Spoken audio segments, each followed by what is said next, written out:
lá, gente. Agora vamos voltar para o território nacional, vamos voltar para as nossas coisas, para os nossos símbolos, as nossas identidades.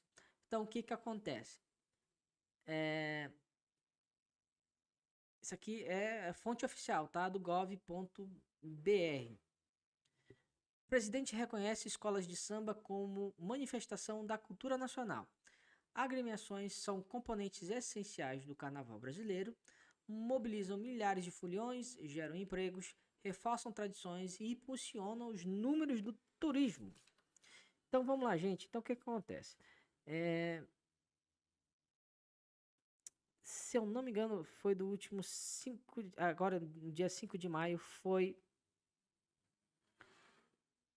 outorgado pelo presidente Luiz Inácio Lula da Silva, o Lulinha, a Lei 14.567, que é de autoria da Maria do Rosário, que é do PT do Rio Grande do Sul, em que reconhece o samba e o carnaval como manifestações culturais brasileiras.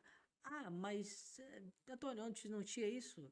Por lei não, né? A gente tinha de praxe e de vivência, a gente já entendia a importância, né, desse setor, pra, dessa, dessa expressão cultural, dessa manifestação cultural para a sociedade, mas finalmente teve, né, o reconhecimento do executivo brasileiro, dos nossos políticos brasileiros, dessa representação é, é, por lei, né, enfim, por questão legislativa.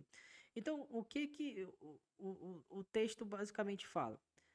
Que, lógico, o carnaval e o samba são manifestações culturais brasileiras com geração de empregos e estimulante do turismo, né? Então, a história que começa lá pela década de 1920, então ele começa a tomar corpo, começa a ter um volume muito grande, principalmente em São Paulo e Rio de Janeiro, e o que fala que a justificativa é que a partir da década de 80, é, essas manifestações começaram a ter um movimento de produção e de escala mundial que geram grandes volumes. Então não é só uma questão de identidade nacional, mas é um grande gerador de emprego e de renda e que geram frutos de receita e de turismo muito grande para o Estado brasileiro, né? Então, inclusive a matéria fala muito sobre essa questão dos números brasileiros, porque, por exemplo, no carnaval desse ano, no Rio de Janeiro, a prefeitura investiu 2.150.000, se eu não me engano, milhões de 2.150.000 reais para a produção do Carnaval Carioca e teve um retorno de 4,5 bi. Eu vou repetir: 4,5 bilhões de reais. Então é muito dinheiro.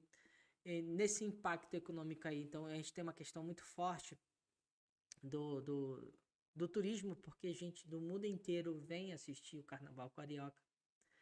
E aí, hospedagem, restaurantes, transporte público, atrações, atrações culturais da cidade, como Cristo Redentor, né, compras, praias, enfim, todos os atrativos que o Rio pode proporcionar com o Carnaval Carioca, eles são proporcionados e chegou nessa cifra de 4,5 bilhões de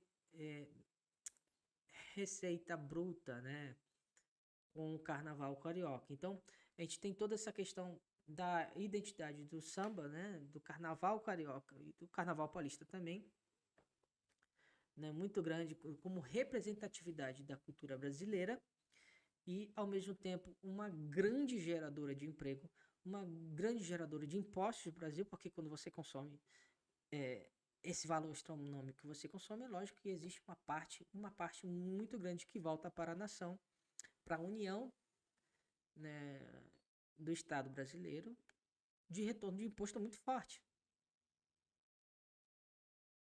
Então você pode até não gostar, os mais tradicionais podem até alegar muita, muitos pontos negativos nesse sentido, mas a gente não pode negar o quanto que o carnaval está introduzido na vida da sociedade brasileira, nos negócios da sociedade brasileira e principalmente no turismo brasileiro. Ah, mas existe muita coisa esquisita quando vem para cá no carnaval. Existe. Como também os carnavais no mundo inteiro, você tem os seus prós e seus contras. Né? A gente não pode simplesmente comprar essa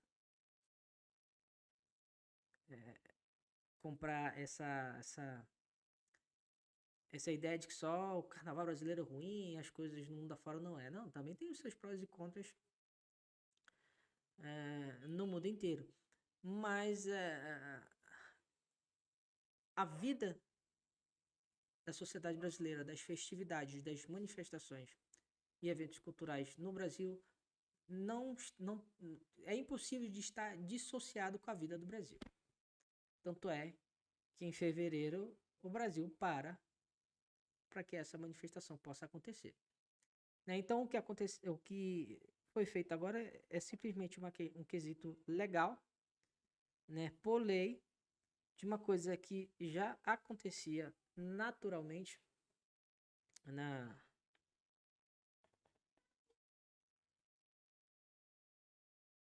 nossa vida. Só um minutinho, gente, por favor. Só um minutinho que surgiu aqui imprevisto. E já volto aqui, tá? Só dar um intervalo aqui rapidinho. Vou botar aqui um background, tá bom?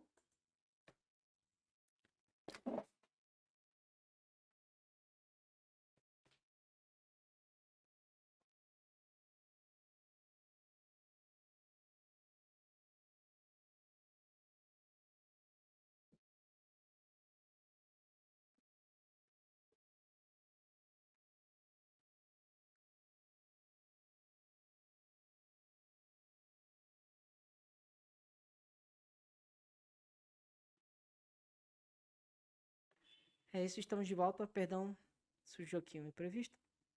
Mas estamos de volta, então.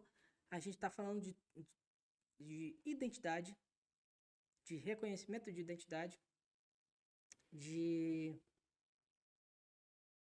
investimentos, políticas públicas de investimento no carnaval e também de retorno financeiro. Então, o carnaval está envolvido em várias camadas dentro da sociedade brasileira e principalmente na questão de retorno, né, de retorno financeiro, de impacto econômico para a sociedade. Então, é um reconhecimento mais do que merecido, porque o, o samba e o carnaval, né, como eu já falei, estão introduzidos na nossa sociedade. É impossível tirar isso, né, da vida pública do brasileiro. E então, mais do que nunca, o reconhecimento é necessário, que outras manifestações possam ser reconhecidas, e a gente vai já comemorar mais a gente vai comemorar mais uma dessas conquistas aí de reconhecimento daqui a pouco também. E parabéns ao presidente Lula, parabéns a Maria do Rosário pela sensibilidade aí de dar reconhecimento àquilo que realmente é nosso, né? Passamos aí 4 anos literalmente subjugados aí a narrativas que não eram da cultura brasileira. E estamos aos poucos aí colocando as nossas coisas acima de tudo e acima de todos. Porque isso é a cultura brasileira.